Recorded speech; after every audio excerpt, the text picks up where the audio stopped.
আর মাত্র এক সপ্তাহ বাকি আছে, তারপরে দুর্গাপূজা লাগি যাবে। লাগি কি আর যাইবে, পূজা আসার আগতে যে আনন্দ। তারপর পূজা আসি গেলে ওই 3টা দিন যে কেডক কেডক করে কাটি যায়, টেরে না পাওয়া যায়। হ্যাঁ, তুই তো টের পাইবি না যে 3 দিন কেবাই গেল। যে বউ নিয়ে দুর্গা পূজা করে ওই হালিকে টের পাইব যে 3টা দিন কাম্পাই গেল। ঠিকই কইছিস, উমার জয়ন্তী যদি দুর্গা পূজা 1 মাসও হয়, তাও কবে দুর্গা পূজা যে কদি কদি চলি গেল তেলে না পালুম। তাহলে তোমরাও বিয়া করো, তোমরাও বউ নিয়ে ঘোরো। কপালত গার্লফ্রেন্ডে না জুটে আবার কয়া লাগছিস বিয়া করির। তোর মা বাবার মতো যদি মোর কষ্টটা বুঝিলে হয়, তাহলে এবার দুর্গা পূজার 4-5টা ঘাড়ত পিটির নিয়ে ঘুলিরুম হয়। বা বেটা সওয়া, তোর কথা শুনে তোমার শরম করে। কেন, মোর মা বাবা আবার কি মহামূল্য কাজ করিছে? তোর ইয়ং বয়স থাকতে বিয়া করি দিছে, এতে কি মহামূল্য কাজ চাইস?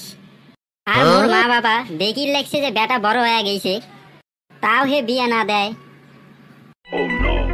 ঠিক কইছস, কলি যুগের মা বাবা বুঝেই না যে কখন বিয়া দেওয়া লাগবো। আর এখনকার যুগের মা বাবারে কইবারই লাগে না যে বিয়া দাও, তার আগেই তার মা বউ নিয়ে আয়া পড়ে। খালি কি কবার না লাগে, এলাকার যুগের মা বাবা আরো কয় সুন্দর দেখি প্রেম করিয়া বিয়া করির। আর আমাকে মা বাবারে যদি কেউ আয়া কয় তোমার ছেঁড়া ছেড়ি নিয়ে ঘুরতেছে, তাহলে বাড়ি ঢোকার আগেই গেটের সামনে দাঁড়ায় থাকবো। রাত্রিবেলা থাকি সময় চোখে থাপড়াং, মাও শুনিয়া কয় চোখে থাপড়াইস কে। মুই হে কলুং একলা একলা ঘুম না ধরে, তাও হে বোঝে না, তাইলে কেডক করি বোঝাং। মুই একটা তো বুদ্ধি দেন, কালি কোনা সকালত ঘুম থেকে উঠিয়াই কুড়াল নিয়ে কবু এই খাট কাটিয়া মুই আজ 2 টুকরা করি ফেলাইন। তারপরে যদি তোর মা কয় খাট কাটবো কে, শালা কবু এত বড় খাট মুই একলা থাকুম, এটা কি মানায়? তাই আজি এই খাট কাটি 2 টুকরা করি ফেলাইন।